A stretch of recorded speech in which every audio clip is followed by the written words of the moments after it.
정부가 긴급 재난지원금의 구체적인 지급 기준을 발표를 했습니다. 올해 3월 건강보험료 납부액을 주요 기준으로 삼겠다는 겁니다.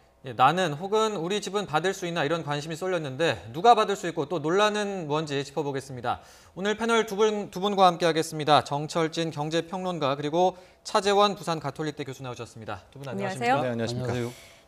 그동안 이제 소득 합의 70%를 무슨 기준으로 가려낼 것이냐 논란이 많았었는데 결국 오늘 이제 정부가 건강보험료 본인 부담금을 기준으로 가려내겠다라고 발표를 한 거죠. 네, 오늘 공식 확정이 됐습니다. 당초에 처음 이야기 나왔을 때는 중위소득의 150%, 그러니까 중간값의 50%더 많은 선을 자르는 커트라인으로 했었는데 그때 바로 나왔던 반론이 그러면 재산 많은 것들은 어떻게 반영할 것이냐. 그래서 소득 인정액이라는 개념이 나왔고요. 네. 그런데 지금 적시성이 중요하잖아요. 5월에는 지급을 해야 되는데 언제 재산을 찾습니까? 그래서 마지막 나온 최종 방법이 건강보험료를 활용하자. 적어도 건강보험료의 지역가입자 같은 경우에는 재산이 반영이 돼 있으니까 그렇게 결론이 났다고 보여집니다.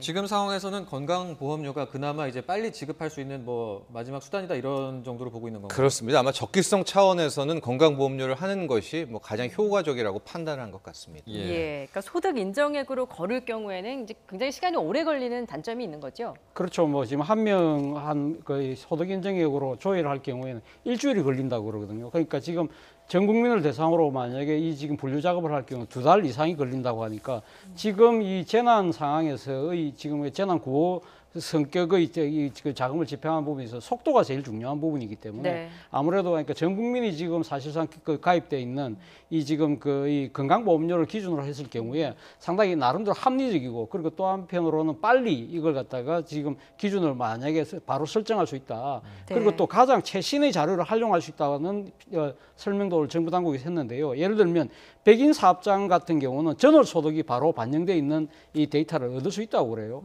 그런데 문제는 여기 그럼에도 불구하고 여기 문제가 있다는 것이죠. 앞서 말씀하신 것처럼 지금 직장 그 가입자들 같은 경우는 바로 건강보험료 하나만 기준으로 하기 때문에 직장 그 가입자들 중에서도 예를 들면 가단 그러니까 부동산을 보유하고 있다든지 예금을 갖고 있는 것 같은 경우는 상당히 고소득임에도 불구하고 그러니까 뭐 4, 70% 안에 들어가서 받을 수가 있는 것이고요. 그리고 또 지역 이 지금 그 의료보험 가입자들 같은 경우는 이 지금 건보료의 반영 시점이 2018년도라는 겁니다. 그렇기 때문에 최근에 지금 코로나 사태 때문에 영업 손실에 의해서 상당히 타격을 입은 부분들이 반영되지 않는다. 그런 부분들은 상당히 문제점으로 지적되고 있는 것 같습니다. 지금 이제 앞으로 저희가 짚어볼 내용들을 좀 이제 큰 틀에서 말씀을 해주셨는데 잠시 뒤 이제 좀 자세하게 좀 짚어보도록 하고 일단 오늘 이제 정부가 발표를 했고 그 건강보험료 기준에 따라서 이제 얼마가 기준이냐 이걸 4인 가구 기준으로 조금 정리를 해보면 어떨까 싶은데 좀 이게 그리고 뭐 직장 가입자냐 만약에 아니면 뭐 두 분이 다 직장 가입자냐 아니면 뭐 지역 가입자냐 이 상황에 따라서 그 액수가 달라지잖아요. 그런 걸 좀 잠깐 정리를 해볼까요? 그렇습니다. 일종의 이제 조합, 매트릭스를 따져봐야 될 것 같습니다. 그러니까 1인 가구, 2인 가구, 3인 가구, 4인 가구의 그 가구 구성원이 중요하고요. 그 가구를 구성하는 사람이 다 직장 가입자만 있는 것, 혹은 다 지역 가입자만 있지 않거든요. 혹은 뭐 4인 가족이 다 직장 지역 혼합이 돼 있는 경우가 있습니다. 그래서 그 두 가지를 조합을 해야 될 것 같은데요.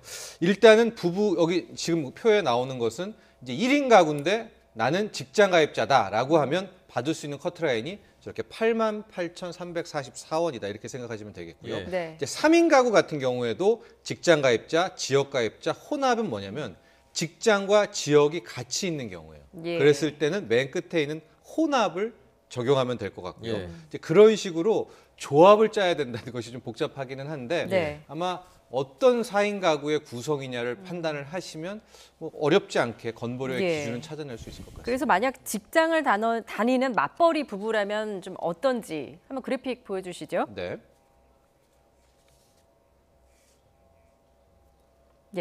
사례 첫 번째 4인 가구입니다. 직장인 부부의 자녀 2명인 경우인데 직장인 부부가 지금 현재 이제 맞벌이라고 가정했을 때는 직장이 있을 수가 있겠고요. 또 직장 지역이 있을 수가 있겠고요. 또 지역이 있을 수 있지 않겠습니까? 네. 이제 그 두 가지에 따를 텐데요. 이제 첫 번째 같은 경우에는 직장인 부분은 23만 7,652원이다라고 보시면 되겠고요. 그런데 이제 남편이 직장에 다니고 아내는 자영업인 경우도 있잖아요. 그렇습니다. 그럴 경우에는 자영업자가 남편에 못 들어갑니다. 소득이 잡히는 그 순간에는. 네. 그랬을 때는 직장과 지역 건보가 합계가 되는 것이고요. 그럴 때는 월 24만 2,715원. 이제 저거 같은 경우에는 이제 찾아보셔야죠. 예. 그 남편분 혹은 부인분이 지금 매달 월급에서 얼마 떼가는지 하고 본인이 매달 건보료 얼마 내가는지 이제 그런 게 있겠고요. 이제 사례 예. 세 번째 같은 경우에는 자영업자 부부입니다. 자영업을 같이 하는 그런 부부 같은 경우에는 25만 4,909원으로 돼 있다. 저기는 이제 자녀 2명이 다 일을 안 하는 경우죠. 예. 그렇게 될 네. 수가 있겠습니다. 예. 네. 이제 그런 가능한 조합들 네. 4인 가구를 기준으로 이제 짚어봤는데 여기서 지금 가구를 기준으로 이제 하잖아요. 네. 이 가구를 어떻게 볼 것이냐 이것도 좀 중요할 것 같은데 그리고 지금 건강보험 가입자 가운데 그 이제 피부양자로 등록된 배우자와 자녀는 동일한 가구를 인정할 것이냐 이거는 어떻게 되는 건가요? 가족 개념을 쓰는 것 같습니다. 그러니까 가족에서 소위 말하는 민법상의 뭐 같은 가족에 돼 있을 경우에는 그 건강보험의 피부양자가 딴 데 사는 거예요. 예. 가령 뭐 부모님이 딴 데 산다든가 그럴 경우에 자녀가 딴 데 산다 할 때는 동일 가구로 인정해서 판단을 한다. 예. 반면에 주민등록표에 같은 동거인이긴 하지만 전혀 뭐 가족이 아닌 뭐 남남인 경우도 있지 않습니까? 네. 그럴 때는 다른 가구로 판단해서 지급하겠다라는 게 이번에 나온 큰 틀의 방침입니다. 예. 교수님이 이 본인 부담 건강보험료 어떻게 이제 확인할 수 있는지도 궁금한데요. 일단 뭐 지금 건강보험 사이트가 있습니다. 그러니까 지금 그 이 건강보험공단 홈페이지나 콜센터 같은 데 들어가서도 볼 수 있고요. 또 네. 본인이 또 월급명세서 직장가입자들 같은 경우는 월급명세서, 지역가입자 같은 경우는 건강보험 납입고지서를 보면 됩니다. 그리고 지금 앞서 제가 말씀드린 대로 그러니까 건강보험공단 홈페이지, 콜센터 이 두 군데를 또 활용하면 될 것 같습니다. 예. 그 조금 전에도 교수님께서도 짚어주셨지만 사실 이제 자영업자 같은 경우에는 지역 가입자이기 때문에 그렇죠. 예, 이번 코로나19 사태로 사실 소득이 확 줄은 그런 자영업자들이 네. 많을 텐데 이 건강보험료의 소득 기준은 재작년 기준으로 산정이 된다고요. 그렇죠. 예. 2018년 지금 그러니까 그 기준으로 돼 있죠. 그렇기 때문에 지금 코로나 사태로 인해서 상당히 만약에 소득이 급격하게 감소한 경우는 어떻게 할 것이냐. 이 부분에 대해서는 오늘 정부 당국자가 설명하기로는 구체적인 증빙 서류를 갖고 오면 증빙을 갖추면 신청을 하면 아마 지원할 계획이라고 했는데 이 구체적인 증빙 기준은 아직까지 마련되지 않았다. 마련되는 대로 발표를 하겠다고 했고요. 예. 또 이와 대해서 조금 더 그러니까 보완해서 설명을 드리자고 한다면 아마도 이러한 그 중소 자영업자들 같은 경우는 지자체에서 지역별 여건을 따라서 신청 당시 소득 상황을 반영해서 지원 여부를 최종적으로 판단할 거라고 하는데 앞서 말씀드린 대로 구체적인 이 지금 이 증빙의 그 어떤 것을 서류를 갖고 와야 될지 예. 그리고 어느 정도가 감소가 됐을 때 지원해야 될지 이 부분은 아직까지 구체적으로 마련되지 않았습니다만 아마 조만간 발표가 될 것 같습니다. 평론가님 그러면 가능한 이제 소득 증빙 방안 같은 게 좀 어떤 것들이 있을까요? 예상을 해볼 만한 게 역시 우리나라에서는 집이 빠르고 네. 쉽게 나올 것 같습니다. 그래서 당초에는 오늘 이제 최종 발표가 될 때 집을 소유한 특히 이제 직장 가입자들 중에서 집을 소유한 사람은 우선적으로 이제 배제한다고 했을 때 그 집 가격에 좀 논란이 있었거든요. 그래서 전날 오늘 오전까지만 해도 정부가 뭐 공시 가격 6억으로 할까? 공시 가격 6억이면 집값이 한 8억 원 정도 되는 거거든요. 예. 뭐 4억으로 해야 된다 얘기가 나왔고 아예 그냥 종부세 납입, 그러니까 1주택자 같은 경우에는 공시가격 9억, 시가로는 저게 한 이제 12억 정도가 되거든요. 종부세 납부자만 빼면 더 빠르지 않겠느냐. 먼저 별 얘기가 많이 나왔었습니다. 그런데 이건 이제 부동산에 대한 준용이고요. 예. 우리가 또 하나 놓치고 있는 게 예금도 실은 큰 재산 아니겠습니까? 네. 근데 그것도 파악하려면 시간이 하세월 가고 있어서 아마도 부동산으로 나오지 않을까 하고 예. 부동산 중에서도 공시가격 위주로 얼마. 왜냐하면 이미 올해 공시가격은 산정이 돼서 나왔거든요. 예. 다 개별 주택에 대한 공시가가 그게 빠르기 때문에 아마도 지금 아마 당국이 고민하는 것은 가격대를 얼마로 할까이지 않을까 이런 예. 생각을 해봅니다. 조금 전에는 이제 자영업자들 같은 경우에는 소득이 급감한 부분에 대해서 이제 이 부분들을 증빙 서류를 가져가면 그걸 좀 감안해 주겠다라고 이제 정부 측에서는 밝혔는데 네. 어떻게 그 급감한 것을 어떻게 무슨 증빙 자료로 증빙할 것이냐라는 부분도 궁금한데요. 그러니까 지금 자영업자의 건보료는 2018년 한 해 벌어들였던 소득이잖아요. 예. 그럼 2019년 이후에 2018년 대비 빠르게 매출이라든가 뭐 포스라든가 전표를 찍어서 이렇게 떨어졌다라는 것들을 뭐 증빙을 할 수가 있을 것 같고요. 예. 그 사이에 너무나 사업이 어려워서 뭐 집을 팔았다라든가 이런 것도 중요한 자신의 이 상황이 어려워졌다는 걸 증빙할 수가 있게 되거든요. 네. 왜냐하면 지역가입자는 이미 그 주택에 대한 부분도 반영이 돼 있으니까 예. 그런 식으로 따져야 될 텐데 제가 지금 말씀드리는 사례만 해도 벌써 몇 가지가 되지 않습니까? 예. 그럼 이제 당국이 큰 틀에서 한 3가지 증빙을 갖고 와라, 5가지 증빙을 갖고 와라 그거를 정해야 될 텐데 네. 아마 오늘 오전까지는 그것까지는 파악하기는 힘들지 않았을까라고 예. 해서 그 어떻게 소득이 줄었는지에 대한 증빙은 구체적으로는 밝혀내지 못했습니다. 예.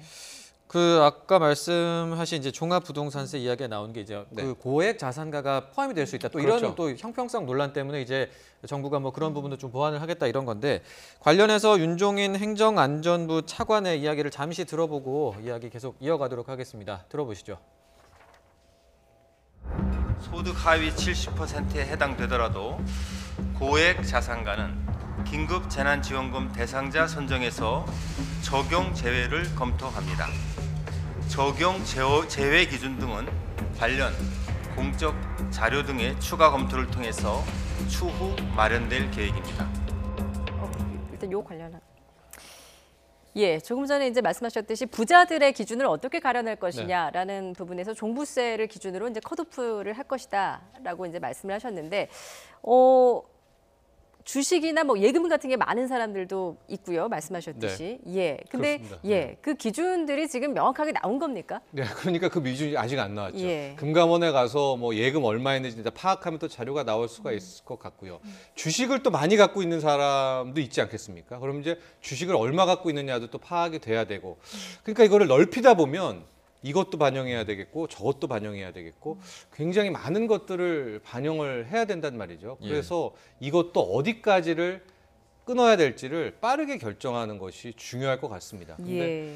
뭘 해도 반발은 이제 계속 나올 것 같아요. 그 비견 이런 게 있었습니다. 지금 지역가입자에도 무슨 반발하냐면 지역가입자들은 소득이 지금 하나도 없어도 집 한 채 있는 것만으로도 배제될 가능성들이 네. 꽤 많이 있거든요. 건보료가 지금 나온 1, 2인 가구에서는 커트라인이 다 높을 거예요. 예. 그럴 경우에는 이거는 아니잖아요. 왜냐하면 이 긴급재난지원금의 핵심 목표 중에 하나가 어려운 소상공인들 지원한다라고 하는데 네. 그분들이 또 빠지는 그런 역설적인 상황도 나올 수가 있는 거죠. 예. 그리고 이제 뭐 예금 같은 경우도 그러니까 금융정보 관련해서 네. 이게 근데 파악하는데 시간이 좀 오래 걸린다면서요. 그래서 그렇습니다. 네. 이게 그 자영업자 같은 경우에는 최근에 이제 막 부채를 많이 빚은 분들도 있는데 이런 게 좀 그런 게 좀 반영이 돼야 될 텐데 그게 좀 빠지는 게 아닌가 이런 그렇습니다. 그 우려도 있거든요. 대출을 또 넣어야 되는지 빠져야 되는지 뭐 회계학 개념에서는 대출도 자산이다 이렇게 보여지고는 있지만 또 일반 국민이 생각하기에는 대출을 그걸 자기 자산으로 받아들이지는 않지 않습니까? 가령 뭐 집이 시가 8억인데 뭐 부채가 4억이다. 이거를 어떻게 판단할까? 이거는 예. 직장 가입자든 지역 가입자든 또 마찬가지로 반발이 나올 수밖에 없기 때문에 그럼 부채는 다 빼줘야 되는 거냐? 아니면 또 이걸 넣어서 판단해야 되는 거냐? 예. 기준도 필요할 것 같고요. 현재로서 이제 여러 가지 지금 쟁점들이 좀 네. 아직 많이 남아 있는 것 같습니다. 이런 가운데 이제 역차별을 받는 사람들이 있다. 특히나 이제 맞벌이 같은 경우에는 뭐 어쩔 수 없이 생계를 위해서 맞벌이에 나선 경우가 있는데 그렇죠. 이게 이제 건보료가 합산의 기준이다 보니까 예. 맞벌이 가구들 아니면 맞습니다. 뭐 1인 가구, 2인 가구는 역차별을 받는다는 역차별 받을 수가 있죠. 예를 들면 맞벌이 같은 경우는 그러니까 지금 두 사람의 소득을 합산하는 거 아닙니까? 그 중에서도 그러니까 그것이 건강보험료를 기준으로 해서 한다고 했을 경우에 예를 들면 지금 연봉 한 5천에서 6천만 원 받는 직장인들 같은 경우 건보료가 10만 원에서 20만 원 정도 돼요. 그런 상황에서 배우자의 한 명이 다른 지금 뭐 소득을 갖고 있을 경우에는 이 지금 2인 가구 같은 경우 15만 25원인데 예. 건강보험료 기준이요. 그러면 이것이 훌쩍 넘을 수도 있다. 3인 가구 같은 경우도 19만 5,200원인데 이 지금 그런 부분이 쉽게 넘어갈 수가 있다는 것이죠. 그런데 사실은 뭐 그러니까 그만큼 많이 버는 만큼 내는 수도 있다. 그러니까 적용 대상에서 제외될 수도 있다고 하지만 예. 맞벌이 부부들 같은 경우에는 같은 소득이라 하더라도 사실 또 이 지출은 상당히 또 2배가 되는 경우가 많거든요. 그렇기 예. 때문에 이런 식으로 만약에 배제가 될 경우에는 상당한 이 지금 그 불평이 쏟아질 수밖에 없는 상황인 것 같습니다. 예. 예. 이번에 이제 긴급 재난 지원금의 뭐 빈틈이라고 해서 또 이야기가 되고 있는 부분 중에 하나가 그 요즘에 이제 뭐 결혼하고도 이제 곧바로 혼인신고 안 하는 경우들도 있잖아요. 그런데 이제 신혼 부부보다 그냥 동거인이 더 지원금을 많이 받는 사례가 나올 수 있다 이런 얘기가 있더라고요. 어떤 건가요? 그러니까 요즘 2030 젊은 친구들한테 아예 그 혼인신고 하지 말자 그런 이야기들이 많이 나오는 것이 예. 주택 네. 청약 때도 그렇죠. 이제 그런 논란이 있었거든요. 네. 그런데 이번에 또 비슷한 게 나왔습니다. 이게 뭐냐면 둘이 함께 산 겁니다. 근데 2인 가구 같은 경우에는 1인 1인으로 취급하기 때문에 40만 원에서 80만 원을 받을 수가 있는데 예. 받을 경우에 수급 자격이 부부 같은 경우에는 2인 가구라고 해서 60만 원이 된 거 아니겠습니까? 예. 그러니까 저런 차이들이 또 하나의 빈틈으로 나오고 있으면서 원론적인 주장까지 나오는 거죠. 왜냐하면 지금 보면 지급액을 보면 1인이 40, 2인이 60, 그다음에 3인이 80, 4인이 100 아닙니까? 예. 예. 근데 4인이 100이면 이걸 4로 나누면은 25여야 되잖아요.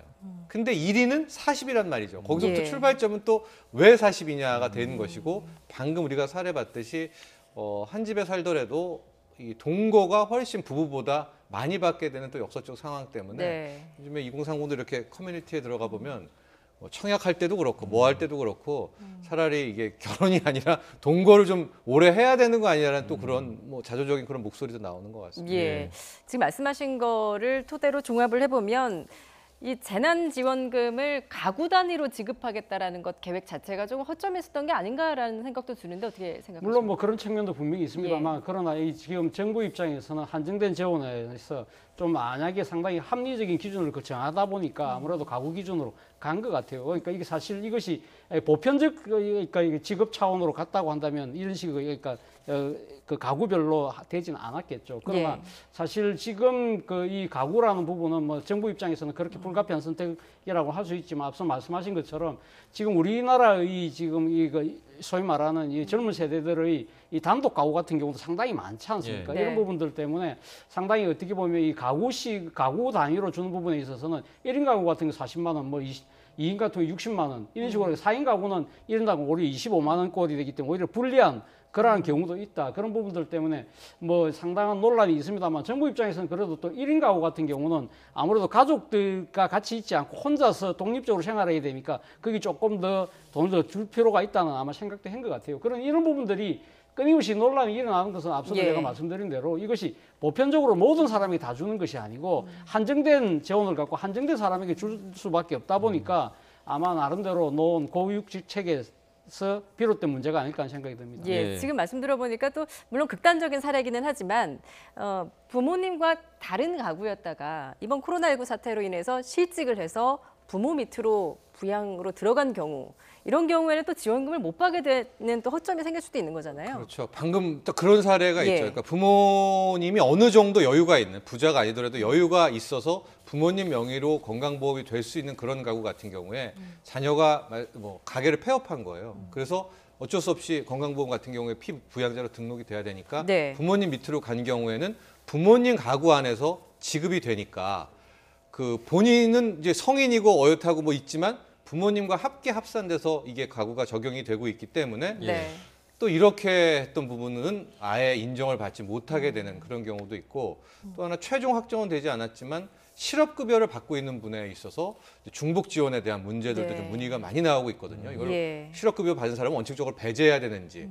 근데 또 그렇게 되면 논란이 있는 게 실업급여가 지금 우리가 가장 도와줘야 될 분이잖아요. 직장을 잃은 분들. 네. 그럼 더 줘야 되는데 오히려 실업급여를 받고 있다고 해서 빠지면 이건 또 무슨 형평성이냐. 또 이런 부분도 또 하나의 쟁점이 되고 있습니다. 예. 예. 아무래도 뭐 앞서 최 교수님 말씀하신 것처럼 네. 한정된 재원을 가지고 이제 하려다 보니까 뭐 이런 상황이 생기는 부분도 있는 것 같은데 지금 재원 문제도 좀 이제 문제가 나오고 있습니다. 각 네. 지자체마다 이제 좀 일정 부분을 분담을 해야 되는데 그 지자체별로 이제 재정 상황이 좀 다르다 보니까 문제가 있습니다. 관련된 내용들을 잠시 들어보고 오겠습니다. 들어보시죠. 시비 부담분 20%에 대해서는 시가 재정 부담의 어려움을 겪고 있다는 부분은 사실입니다. 정부의 구체적인 안이 나올 예정이므로 이를 충분히 검토해서 자치단체도 물론 재정이 넉넉한 것은 아니기 때문에 여러 어려움이 있습니다만 정부 이 긴급 재난지원금 지급에 대한 자치단체의 에서는 같은 생각을 하고 있기 때문에 예, 지금 이제 중앙정부와 지자체의 어떤 예산 분담 비율 문제도 아직 네. 명확하게 정리가 안 된 거죠. 일단 정부의 기본 원칙은 아마 8대2, 중앙정부가 80%를 그러니까 부담을 하고 지자체에서 20%를 부담하는 방식인데 말이죠. 네. 그렇지만 그 원칙은 있지만 서울처럼 상당히 나름대로 이 재정 그 자립도가 높은 경우 같은 경우는 한 30%까지 이게 지금 부담을 하라는 것이 정부의 입장인데 네. 이 부분에 대해서 서울시는 상당히 반발하고 있는 것 같습니다. 그래서 서울시는 우리는 한 20%밖에 지금 감당을 할 수밖에 없다고 이야기하고 있고 그런데 또 경기도 이재명 지사 같은 경우는 아예 20% 자체도 우리가 감당할 수 없다. 이거는 국고로 다 지급해야 되는 것이 맞다는 식의 입장을 내고 있기 때문에 이러한 부분들이 과연 어떻게 조율되고 아마 지금 타입이 될지 이 부분도 상당히 큰 문제가 아닐까 하는 생각이 듭니다. 네. 앞서도 이제 잠깐 나왔지만 지금 이제 이렇게 지자체별로 좀 상황이 다르고 또 지자체별로 지원금이 따로 나오고 있다 보니까 각 지역별로 그 받게 되는 지원금 차이가 좀 너무 나는 거 아니냐 이런 또 얘기들도 나오고 있거든요. 네, 원칙적은 지금 중복 지원, 중복 혜택을 받을 수 있게 됐습니다. 즉 뭐냐, 정부, 광역자치단체, 기초자치단체가 세 곳에서 주면 이제 세 곳을 다 받는 것이 원칙입니다. 예. 방금 얘기한 것은 마지막에 주는 저 중앙정부의 지원금에 있어서 매칭 비율에 따라서 다 받을 수 있느냐, 못 받을 수 있느냐라는 건데요. 예, 지금 포천시 같은 경우가 굉장히 포천부터 많이 보겠습니다. 받네요. 맨 예. 밑에 기초자치단체 포천부터 해보면은 포천 같은 경우에는 40을 일단 주거든요. 네. 근데 포천은 또 경기도 아니겠습니까? 그럼 10 더하면 50이 되겠고요. 거기에 이제 소위 말하는 정부의 지원금이 또 나가게 되는 그렇게 해가지고 4인 가구에서 100만 원을 다 받을 수 있는 그런 경우가 될 수가 있을 것 같은데 네. 지금 문제는 이재명 지사가 아직 최종 승인 이야기는 안 했다라고 하는데 중앙 정부와 이 자치단체 간의 매칭 비율 8대 2를 얘기하고 있기 때문에 예. 중앙 정부에서 100만 원을 준다라고 해서 지금까지 나온 결정 즉 80%가 적용이 된다라고 하면 100만 원 다 못 받고 80만 원만 받게 되겠죠. 그런 상황인 것이고 지금 나오는 저 이야기는 뭐냐면요. 박원순 시장 같은 경우에는 8대 1을 좀 수용하는 입장이에요. 그 이유가 또 내면이 서울시는 예산과 넉넉하기 때문에 재정이 30%를 당초에는 부담을 했었어야 되거든요. 네. 근데 정부가 8대 2로 20%로 되니까 10%가 오히려 깎아지는 셈 아닙니까? 네. 그래서 박원순 시장은 오케이를 했는데 지금 이재명 지사는 오늘 오전에 인터뷰를 봐도 8대 2에서 지방 정부가 20%를 내라는 것은 받아들일 수 없다라고 좀 강경한 입장이더라고요. 예. 그러니까 지금 또 마지막 남은 숙제, 이 중앙 정부와 지자체 단체장들 예. 모여가지고 저 매칭 비율 많이 확정하는 것도 또 하나의 숙제로 남아 있습니다. 뭐 이렇게 이제 논란이 많다 보니까 이게 정부가 이제 소득합의 70%를 선별해서 할 게 아니라 예. 보편적으로 지급을 하는 게 어떻겠냐라는 목소리가 좀 적지가 않았었는데요. 관련 발언 들어보겠습니다. 국민을 마치 몇십만 원에 목을 매는 사람처럼 재난구원지원금 100만 원을 내가 받는가 못 받는가, 내가 해당이 되는가 되지 않는가에 궁색하게 매달리게 만든 상황을 만들었다고 판단합니다. 결국 긴급한 재난에 따른 지원도 국민들에게 차등을 둔다는 의미로 성실히 납세를 해온 중상층 국민에게 복지의 보편성에 대한 회의를 퍼뜨리는 것입니다. 네, 교수님께서 앞서 말씀해 주셨듯이 이제 정부의 어떤 국가의 어떤 그 재정 상황을 감안해서 이렇게 선별적 지원을 할 수밖에 없게 됐는데 이제 문제는 이런 것들을 가려내려면 좀 행정 비용이 좀 막다하게 들어가지 그렇죠. 않습니까? 그런 부분은 어떻게 해결해야 사실 될까요? 바로 그런 문제 때문에 사실 이제 재난과 관련된 기본소득을 주자고 맨 처음에 주장했던 사람이 이 김경수 경남도지사였지 않습니까? 예. 김경수 경남도지사 1인당 뭐 지금 100만 원씩 주자고 했습니다만 그렇게 한 이유 중에 하나가 이 지금 만약에 기준을 나눌 경우에는 상당히 앞서 말씀하신 대로 이 지금 기준을 가르고 하는 부분에서 행정적 비용이 엄청나게 들 것이다. 시간도 많이 소요될 수밖에 없다. 네. 그렇다고 한다면 차라리 그러니까 일률적으로 일정 금액을 모두에게 지급하고 난 뒤에 나중에 고소득자들 같은 경우에는 그 일종의 세금 연말 정산을 통해서 세금을 환수할 수 있다.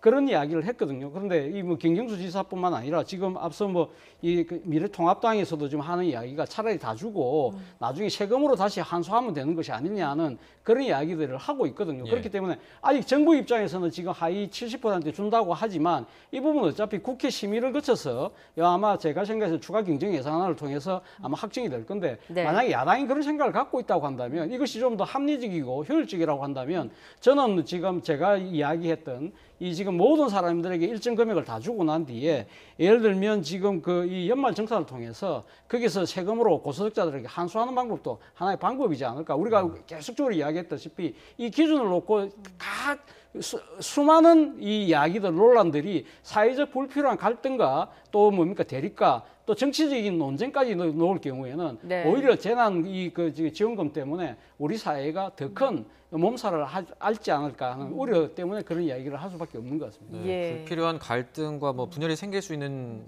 그런 여지도 있다 이런 말씀이신데 그 평론가님 그 지금 이제 어쨌든 이 하위 70%라는 기준이 네. 이게 좀 어떻게 나온 건지도 궁금하고 그리고 이게 여기 이걸 선별하는 데 드는 비용이 좀 뭐 얼마나 들지 좀 추정해 볼 만한 뭐 과거 사례 같은 게 좀 있을까요? 그렇습니다. 이제 처음에 긴급재난지원금 나왔을 때 전문가별로 어떻게 해야 될까, 이거 전 국민 다 줄까, 뭐 이런 얘기가 나왔을 때 네. 저는 이제 개인적으로 제시했던 게 하위 40%였었거든요. 그 여러 가지 요인 중에 하나가 우리나라의 복지 지원은 하위 20%, 하위 40%로 많이 해왔습니다. 그러니까 하위 20%와 하위 40%를 가르는 데이터와 자료는 굉장히 많아요. 예. 그러니까 행정비용, 행정 노력이 굉장히 적게 든다는 그런 효과도 있거든요. 네. 참고로 과거 양육수당을 줬을 때가 이제 하위 90%, 네. 10% 빼는 그 작업을 했었는데 당시에 들었던 행정비용이 1,500억 이상이었었거든요. 근데 이제 요번에 나온 기준이 하위 70%라는 또 우리에게 익숙치 않은 네. 굉장히 낯설은 구분법이란 말이죠. 예. 그렇게 될 경우에는 지금 나오는 이런 논란은 예상할 수가 분명히 네. 있었겠고요. 두 번째 문제는 이 긴급재난지원금의 목적이었던 것 같아요.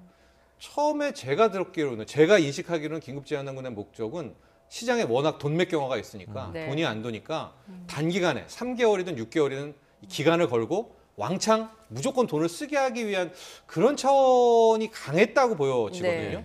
그렇다면은 돈이 빨리 그게 뭐 40%가 쓰든 100%가 쓰든 돈이 투입되는 게 중요하지 않겠습니까? 네. 근데 지금 보면 돈맥경화도 풀면서 좀 어려운 분들에 대한 어떤 도움도 있으면서 하면서 이 애매한 70%가 나왔고 예. 여기에 지금 막대한 행정 비용에 대한 문제 또 국민 소통의 문제가 나오는 것 같습니다. 제가 예. 그 관련해서 제가 조금만 첨언을 드리면 사실 이 지금 이 재난 지원금과 관련해서 당정 간에 상당한 알력이 있었어요. 그러니까 네. 이 지금 민주당 같은 경우는 아마 제가 기억하기로 모든 가구에게 4인 가구에 한 50만 원 전부 모든 가구를 다 주자 예. 그런 입장이었고 당시 그러니까 기획재정부 입장에서는 중위 그러니까 50% 이하만 그러니까 지금 한 100만 원 정도 주자 4인 가구 이런 식으로 지금 첨예하게 대립이 됐었죠. 그렇기 때문에 그 과정에서 나름대로 절충을 한 것이 지금 하위 70%에게 이 4인 가구 100만 원 주는 걸로 됐었는데요. 예. 아마도 지금 이 재원과 관련해서 지금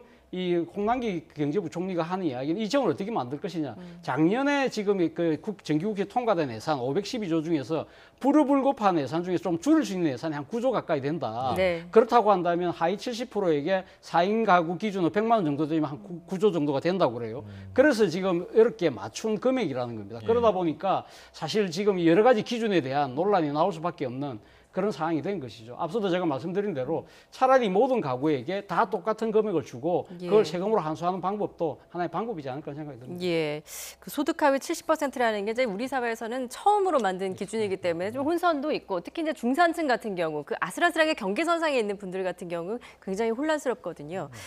이렇게 어렵사리 지급이 된다고 하더라도 말씀하신 대로 경기 부양에 효과가 있을까라는 부분도 지금 미지수 아닙니까? 그런데 저는 이제 그 얼마의 이 사용 시기를 끊을지에 좀 달려 있을 것 같은데요. 예. 지금 일단은 우리는 온라인 사용은 배제로 큰 틀에서 나왔죠. 하고 현금이 아니라 지역 상품권으로 나와 있습니다. 하고 지역 상품권의 사용처도 매출액 10억 원 이하의 뭐 대형마트나 대형백화점 뺀 그런 곳으로 한다면 이거를 이게 3개월간 유효한 쿠폰일지 네. 혹은 6개월간일지 1년일지는 모르겠지만 집중적으로 돈이 쏟아 부어지는 거 아니에요. 그러니까 이 쿠폰을 받고 일부러 정부 정책을 망가뜨리려고 뭐 안 쓰는 분은 없을 거 아닙니까? 소멸된다라고 하면 그러면 적어도 6개월 잡고 9조 1천억 원의 돈이 단기간에 뭐 소상공인들에게 그냥 쏟아 부어지는 그런 효과이기 때문에 순간적으로 어떤 몰핀 투약 같은 그런 정도의 효과는 분명히 있을 것이다. 긴급 투입된다면 그렇게 보고 있습니다. 일단 이제 정부는 5월 지급을 목표로 하고 있습니다. 교수님 5월까지 지급이 될 수 있을까요? 지금 그래서 지금 이 부분과 관련해서 여야의 합의가 지금 상당히 그러니까 중요하거든요. 여야 합의라는 것 자체는 바로 국민적 동의 아니겠습니까? 그렇다고 한다면 지금 4월 15일 날 총선입니다만 4월 15일 총선이 끝나고 난 뒤에 20대 국회 회기가 그러니까 지금 임기가 5월 29일까지거든요. 그렇다고 한다면 20대 국회에서 이 부분을 분명히 처리하고 갈 필요가 있다. 그리고 지금 이것이 지금 그 지급하는데 속도가 상당히 중요하다고 한다면 저는 총선이 끝난 직후에 바로 4월 중으로 여야가 합의를 해서 2차 추경안을 아마 통과시키는 것이 필요한 것이 아닐까. 이 부분과 관련해서 상당한 뭐 여야 간의 입장 차이가 있긴 합니다만 일단 지급을 해야 된다는 데에서는 여야가 지금 일치하고 있거든요. 약간의 방법론상의 차이가 있긴 합니다만 이 부분과 관련해서는 모르겠습니다. 지금 야당 같은 경우는 전부 다 주자는 입장도 갖고 있기 때문에 여당이 입장을 선회한다면 오히려 더 쉽게 타결될 수도 있겠다는 그런 낙관적인 기도도 해봅니다. 알겠습니다. 현재로서는 좀 어떤 보완책 마련도 좀 필요해 보이긴 하는데요.